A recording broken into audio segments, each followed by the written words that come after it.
I will say, I saw your list. You've seen my list.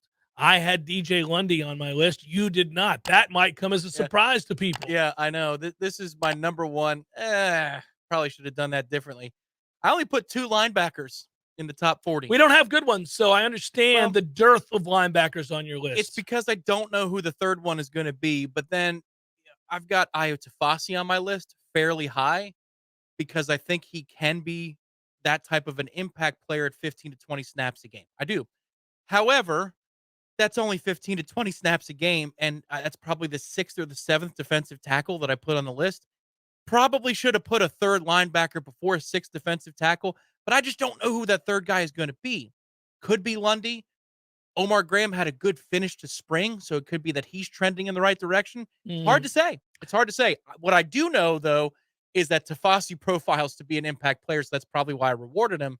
But when I was looking at the list and seeing who some of you guys put on there, I thought, probably should have put a third linebacker in the top 40 of this team. Yeah, and listen, there's still we don't know what's going to happen with Nicholson. We don't know what's going to happen with a lot of these guys that are coming in and had to learn in the spring or weren't even here in the spring in some cases. And how quickly they can have an impact on the field, and how do you define an impact? 10 snaps a game, is that a big enough impact to make your top 40? I would say so. Yeah, I would say if you're playing 10 to 15 snaps a game, you probably are. But how many of those young guys are going to be out there for that? Omar Graham I think, profiles pretty well to be on that kind of a list of 6 to 12 snaps a game.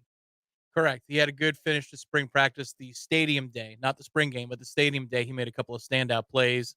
And Coach Norvell talked more effusively about Omar Graham towards the end of camp. And that was somebody that they hyped before spring even started.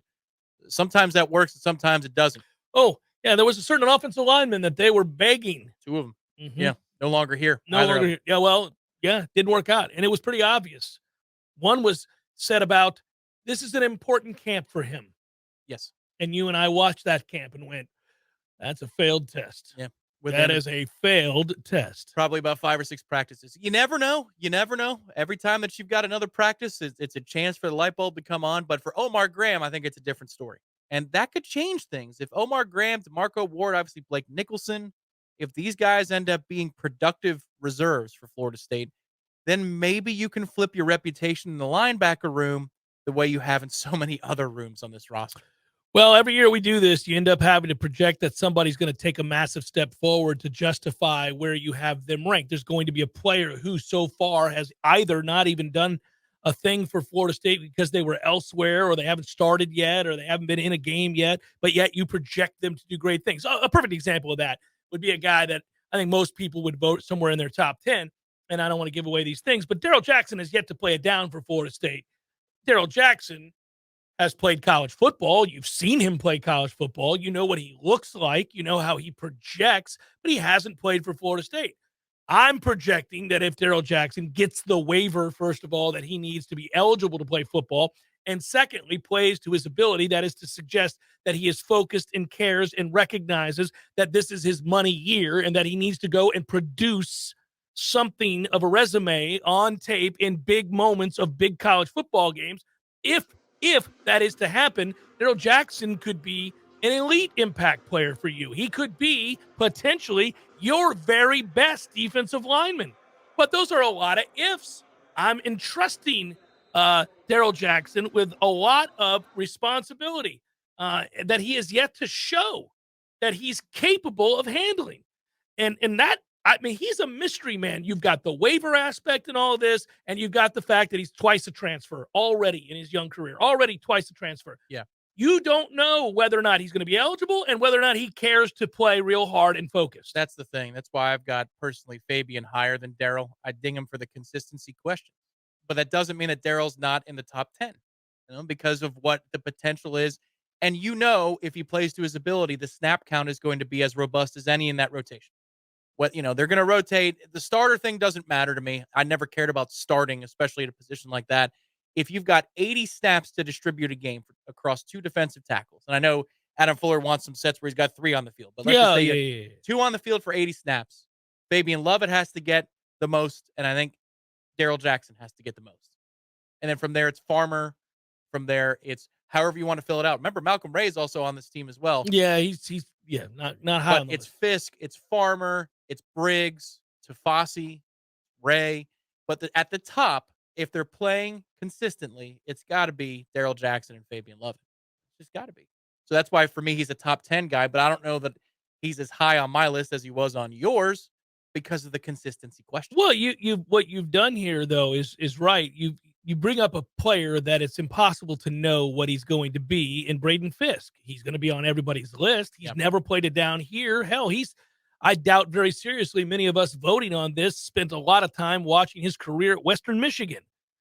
We've seen him in a uniform. We watched him go through drills in practice that did not involve contact. So it was all about endurance. We just saw what he looked like in a uniform and projected that we think he's going to be good based on the career he had at Western Michigan. But again, it's a big step up into the Power Five. There's just a lot of stuff there that I think is in the category of unknown and makes this list fun, makes this debate fun. And, you can hardly blame people if you're going to project that somebody's going to have a good year based on need, based on skill set, and perhaps you got a sense of spring that was an indicator or portends of something great for the fall. Yeah, look at Braden Fisk's place on our lists, and it's in no particular order. You and me and Corey and Aslan and Ira and Gene. These are the people that comprise the list this year.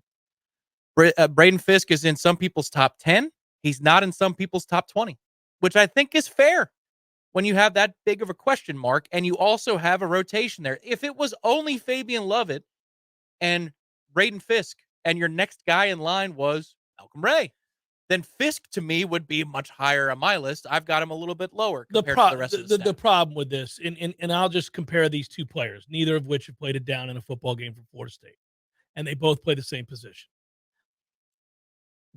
Braden Fisk is not the physical specimen that Daryl Jackson is. Daryl Jackson is a freak. Nobody on this team looks like Daryl Jackson. Nobody. Not Fabian, not anybody. So when we're projecting two guys that haven't played it down for us, one played at Miami, one played at Western Michigan, one's a physical freak and the other is not. But he's freakish in his own way, though. He's fast for a big guy, for example. He runs sprints against Norvell and he's quick. Those two guys profile well together on the field. They do. Listen, I think what happens when you start talking about Braden Fisk, and I'm, by the way, kind of privately in the Braden Fisk fan club because I think based on fast twitch, size, all of that, he projects very well. I agree. I think that is a very good pickup for Florida State. I think that's true. But I also I'm careful when we do these lists or I'm careful when we talk about what we think is going to happen when the year starts. If you've got Braden Fisk in your top 10, I think that's a list of incredibly hopeful projections. You can't. How do you have that guy in your top 10? I'm not talking about you. I don't. He's not in my top 20. He's not in my top 20. I think Braden Fisk might end up being a top 10 type player for us this year. He could be. That's the thing. Could be. But man, it feels an awful lot like I'm just hoping that this guy is everything we need him to be and not really what you saw him to be at Western Michigan. Let's not forget he's coming off of an injury. He's had to rehab a shoulder. Yeah. I like Braden Fisk. He's going to serve a valuable role for Florida State. He may end up being very good, but I can't project him into the top 10 when he's coming off of an injury and he played at Western Michigan. I understand that. And there are times when you'll take a swing for the downs based upon my gut is telling me to do X, Y, and Z. For example, last year, I didn't have Johnny Wilson in my top 20. A couple of our staff members did. By the end of the season, they were right. We all had Micah Pittman, I think, entirely as a staff. Micah Pittman as a top wide receiver because of the information that we knew at the time. Well, and we also saw him in the spring and how good he looked. Right. Well, I mean, Johnny wasn't awful in the spring. Yeah, he was okay. He dropped everything, but other than that, everything.